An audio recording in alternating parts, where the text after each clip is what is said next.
é um terreno que a gente precisa ter cuidado, né? Porque eu estou lendo e relendo já os textos que eu produzi, né? Enfim, a gente precisa ter cuidado em determinadas afirmações, mas eu trago, inclusive, aqui até um trecho de uma entrevista, onde diz que o MP não era tão incisivo nos processos, nos pedidos de condenação, muito pelo contrário, eu tenho 2 ou 3 processos, para mim, que são simbólicos, de que o Ministério Público pediu absolvição com base na legítima defesa, e que foram casos de pessoas presas, no espaço, sei lá, de 30 metros quadrados, mortas com metralhadora, com tantos disparos de frente quanto de costas. E aí, o que o meu interlocutor diz é que causou surpresa a ele o fato de que o Ministério Público pede a absolvição desse policial, desse agente, no tribunal do júri, adotando uma postura absolutamente diversa da que ele adotaria se fosse um traficante de drogas ou se fosse uma pessoa não classificada como tal, que estivesse sentada no banco dos réus, e que determinado agente do Estado que compõe a magistratura fluminense fez o link com o Ministério Público e convenceu o Ministério Público a pedir a absolvição. Então, a gente vê como é que o Estado dobra, né, o legal e o ilegal na mesma... não precisa de uma curva, né, é uma reta em que ele está andando por dentro e por fora do legal e do ilegal. E aí a gente tem, de um outro lado, não só essa questão que envolve o conluio desses atores do sistema de justiça, mas como práticas autoritárias dentro do sistema de justiça. Uma delas é a famigerada súmula 70 do Tribunal de Justiça do Rio de Janeiro. O Tribunal de Justiça tem uma súmula que diz que o depoimento dos policiais ou dos agentes de segurança bastam por si só para levar à condenação das pessoas.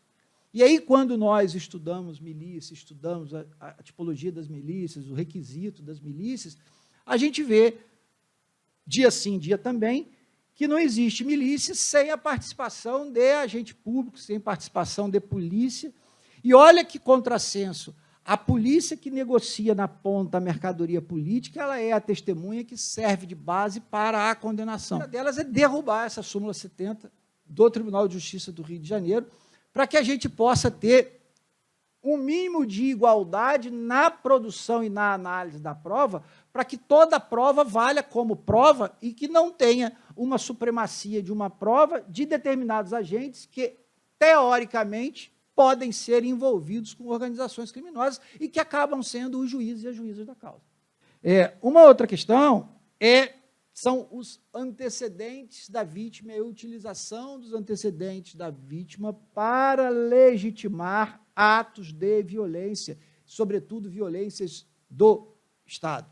Então, a narrativa, quando começa essa disputa de narrativas, se começa pela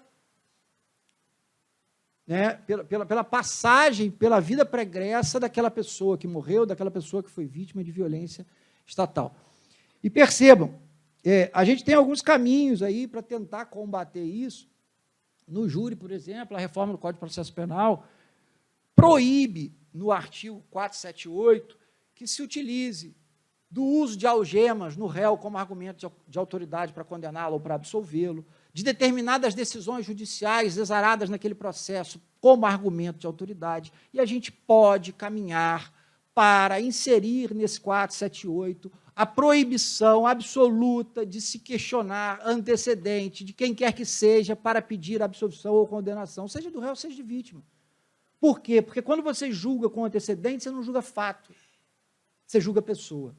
E quando você julga pessoa, você passa de um julgamento racista, autoritário, enfim, com todas essas chagas da sociedade desigual brasileira.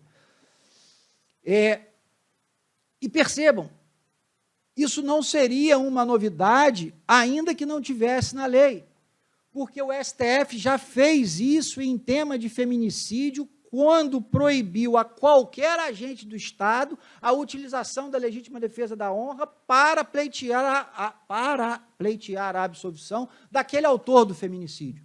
Uma outra questão é a criação de protocolos, e mais do que a criação de protocolos, porque determinadas instituições já têm os protocolos, mas a fiscalização do cumprimento desses protocolos em relação à banalização da tortura pelo sistema de justiça.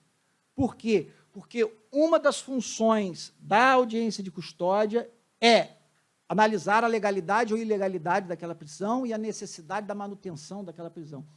E um fenômeno que as minhas entrevistas já conseguem captar é que, num passado não muito recente, você não via uma cadeia de milícia, você não via a formação de milícia como você vê a formação de facções criminosas voltadas ao tráfico de drogas, como a história do Comando Vermelho, a história do PCC, a história de outras facções criminosas no sistema penitenciário.